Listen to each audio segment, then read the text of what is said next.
pertama yaitu kelahiran sejarah sastra Indonesia. Awalnya pada tahun 1920, salah satu aktivitas dari pelaksanaan politik etis oleh Belanda diwujudkan dengan didirikannya beberapa sekolah. Hal inilah yang mendasari terbentuknya suatu badan yang bertugas menerbitkan buku-buku yang baik untuk meningkatkan kecerdasan masyarakat. Badan ini mengusahakan perpustakaan yang ditempatkan di sekolah-sekolah rakyat. Badan ini juga yang diperluas dan diperbesar seiring dengan banyaknya tamatan sekolah yang memerlukan bahan-bahan bacaan, dan badan ini disebut dengan nama Balai Pustaka. Suatu hal yang menambah keyakinan bahwa Balai Pustaka merupakan awal dari lahirnya sastra Indonesia adalah pada masa penjajahan setelah Belanda, tepatnya kependudukan Jepang 1942 sampai 1945. Balai Pustaka masih tetap ada meski menggunakan nama lain yaitu Hunsai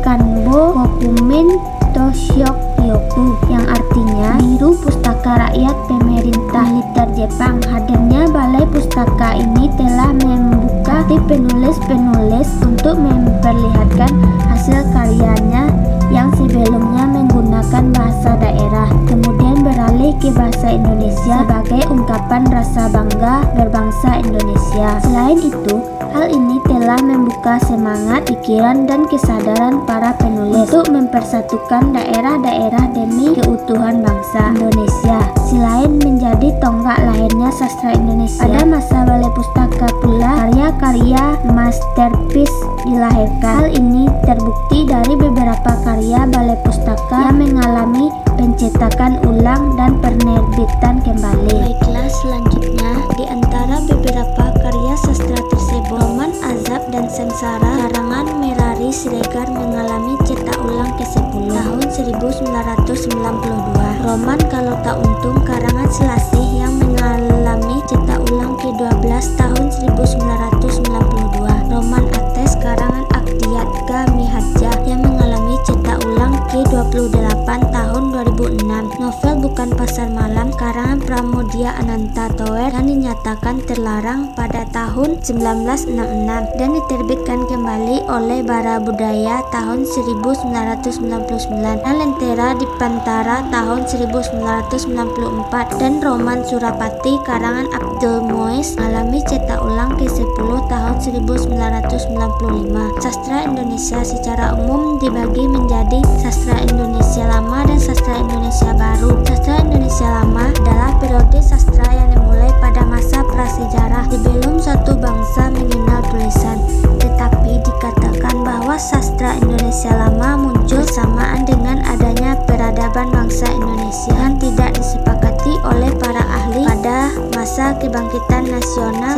1908, masa Balai Pustaka, dan masa munculnya bahasa Indonesia. Ada juga yang mengatakan bahwa sastra Indonesia Lama berakhir pada masa Balai Pustaka. Sementara itu, sastra Indonesia Baru ditandai dengan digunakannya bahasa Indonesia sebagai cerminan perasaan, ide, dan pikiran manusia dalam hubungannya dengan sastra bahasa, menggambarkan suatu tindakan dalam pikiran yang disajikan dengan penuh imajinasi. Sastra Indonesia dimulai dari munculnya roman-roman terbitan Balai Pustaka tahun 1900-an. Menurut Andi Tiau, sastra Indonesia lahir pada tahun 1920. Pada waktu itu, para pemuda Indonesia untuk pertama kalinya menyatakan perasaan dan ide yang terdapat pada masyarakat tradisional setempat dan menuangkan dalam bentuk sastra. Lalu Atiau menegaskan pendapat lahirnya kesusastraan Indonesia pada tahun 1920 karena pada tahun ini terbit novel Merari Siregar yang berjudul Azab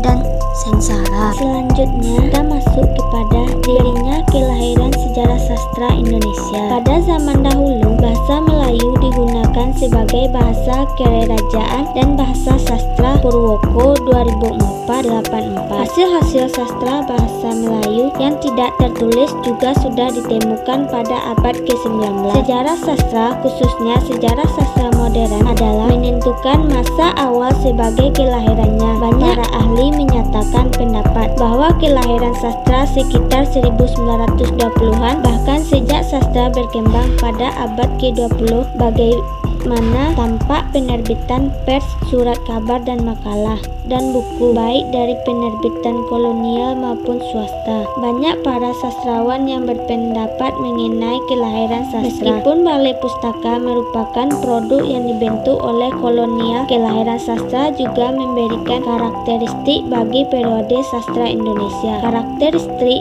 yaitu untuk membedakan dengan periode sebelumnya dan sesudahnya. Yang pertama yaitu periode 1850 sampai 1933, membicarakan karya sastra yang bersifat roman, beralur lurus, gaya bahasa yang menggunakan perumpamaan dan sebagainya. Kedua, periode 1933 sampai 1942, membicarakan karya sastra yang tertulis adalah puisi, cerpen, puisi jenis baru dan sonata. Puisi tersebut menggunakan kata-kata yang indah dan bahasa perbandingan, gaya sajak yang polos dan sebagainya. Ketiga, periode 1942 sampai 1945, membicarakan propaganda dan syarat dengan politik Jepang dalam mempengaruhi rakyat Indonesia. Dalam membantu Jepang berperang dalam Asia Raya, pemerintah melalui Balai Pustaka Keimen Bunka Sidosil yang menerbitkan berbagai karya baik novel, puisi, dan cerpen sebagai kebaikan dan keunggulan Jepang. Selain itu, Jepang pun menggunakan sandiwara sebagai media propaganda.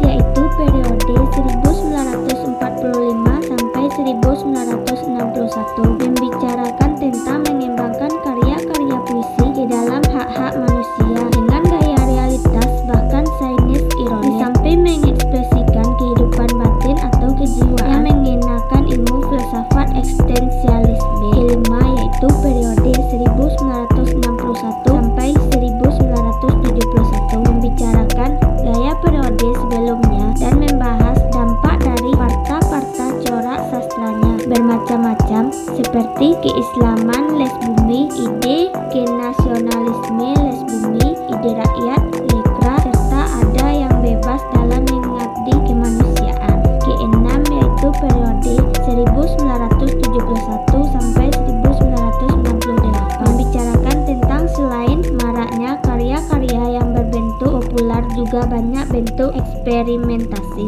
sastra dalam sastra, serta membicarakan bahwa dalam karya puisi memunculkan 4 jenis gaya puisi, yaitu mantera, puisi imajinasi, puisi lugu, dan puisi lirik. Periode 1998 sampai sekarang yang membicarakan maraknya puisi novel, cerpen yang bertema sosial politik, khususnya ada pembahasan reformasi, di mana reformasi yang dimulai pada tahun 1998 banyak yang melatar belakangi kelahiran karya-karya sastra, puisi, cerpen, dan novel pada saat itu. Kelahiran sastra juga ditandai dengan adanya periodisasi. Tujuan dari periodisasi adalah untuk memudahkan dalam perkembangan sejarah sastra. Selain itu, periodisasi suatu tonggatan penting dalam penciptaan karya sastra baru oleh para sastrawan. Maka demikian, para sastrawan dapat lebih mudah melihat cakrawala sastra dari lahirnya hingga perkembangannya sekarang dengan jelas untuk melihat serta menghayati sifat atau ciri-ciri di setiap periodisasi. Bahkan demikian, mereka akan selalu menciptakan karya sastra yang baru dan menyimpang dari ciri-ciri sastra yang telah ada. Baiklah, selanjutnya yaitu tokoh-tokoh para sastrawan Indonesia dan karyanya. Yang pertama, Marah Rusli. Marah Rusli bin Abu Bakar. Dia dilahirkan di Padang pada tanggal 7 Agustus 1889. Karyanya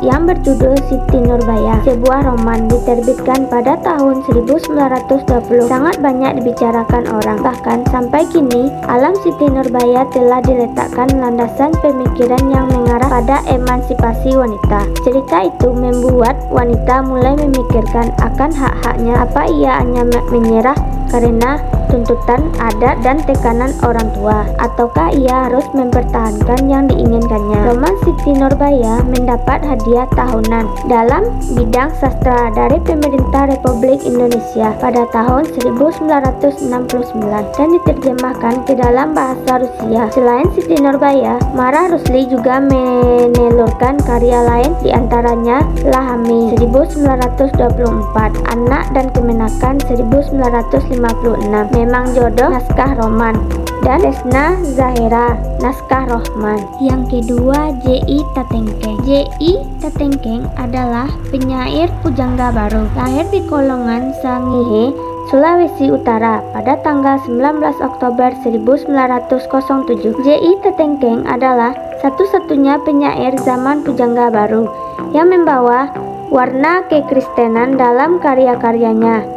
Ia pernah menempuh pendidikan di Christelijk Middelk School atau Sekolah Pendidikan Guru Kristen di Bandung, Jawa Barat, dan Christelijk Hogere School atau Sekolah Menengah Tinggi Pendidikan Guru Kristen di Solo, Jawa Tengah. Di sekolah-sekolah itulah J.I. Tatengkeng mulai berkenalan dengan kesusastraan Belanda dan gerakan Taktikhers angkatan 80-an yang kemudian banyak mempengaruhi karya-karyanya. Beberapa puisi karyanya antara lain berjudul Hasrat Hati, Laut, Petang, Oh, Bintang, serta Sinar dan Bayang. Yang ketiga yaitu N.H. Dini. Nama N.H. Dini merupakan singkatan dari Nurhayati Sri Hardini. N.H. Dini dilahirkan pada tanggal 29 Februari 1936 di Semarang, Jawa Tengah. Ia adalah anak kelima bungsu dari 4 bersaudara. Bakat menulisnya tampak sejak berusia 9 tahun. Pada usia itu, ia telah menulis karangan yang berjudul Merdeka dan Merah Putih. Tulisan itu dianggap membahayakan Belanda sehingga ayahnya harus berurusan dengan Belanda. N.H. Dini telah melahirkan banyak karya puisi, novel, dan buku terjemahan. Penghargaan yang telah diperolehnya adalah hadiah kedua untuk cerpennya di Pondok Salju yang dimuat dalam majalah sastra 1963, hadiah lomba cerpen majalah Femina 1980, dan hadiah ke-1 dalam lomba mengarang cerita pendek dalam bahasa Prancis yang diselenggarakan oleh Le Monde dan Radio France International 1987. Yang keempat, Pramoedya Ananda Toer. Pramoedya Ananda Toer lahir di Blora, Jawa Tengah, tanggal 6 Februari 1925. Tanggal 22 Juli 1947, ia ditangkap marinir Belanda karena menyimpan dokumen gerakan bawah tanah menentang Belanda. Kemudian ia ditahan di penjara pemerintah Belanda di Pulau Edam dan di Bukit Duri, Jakarta sampai tahun 1949.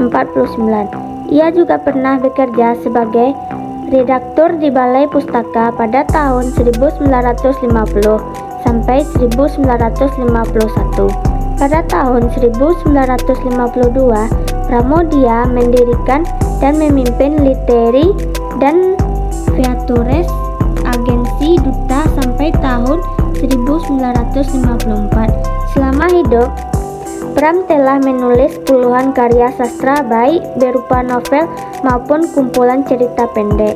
Beberapa karyanya yang cukup populer antara lain Di Tepi Kali Bekasi, Bumi Manusia, Anak Semua Bangsa, dan Gadis Pantai. Penghargaan yang pernah diraihnya antara lain adalah hadiah sastra dari Balai Pustaka atas novelnya Perburuan 1950, hadiah sastra dari BMKN atas kumpulan cerpennya Cerita dari Blora 1952, dan penghargaan UNESCO Madanjit Singh Prize oleh Dewan Eksekutif UNESCO 1996. Yang kelima yaitu Ayu Utami. Ayu Utami yang nama lengkapnya Justina Ayu Utami dikenal sebagai novelis, pendobrak, Kemapanan. Ia dilahirkan di Bogor, Jawa Barat 21 November 1968. Ketika menjadi wartawan, ia banyak mendapat kesempatan menulis. Selama 1991, ia aktif menulis kolom mingguan, sketsa di harian Berita Buana, serta ikut mendirikan Aliansi Jurnalis Independen atau AJI, dan ikut membangun komunitas Hutan Kayu. Novel pertama yang ditulisnya adalah Saman 1998. Dari karyanya itu, Ayu menjadi perhatian banyak pembaca dan kritikus sastra karena novelnya dianggap sebagai novel pembaharu dalam dunia sastra Indonesia. Melalui novel itu pula, ia memenangi sayembara mengarang roman Dewan Kesenian Jakarta 1998. Novel Bilangan FU yang ditulisnya juga mendapatkan penghargaan Khatulistiwa Literary Award tahun 2008.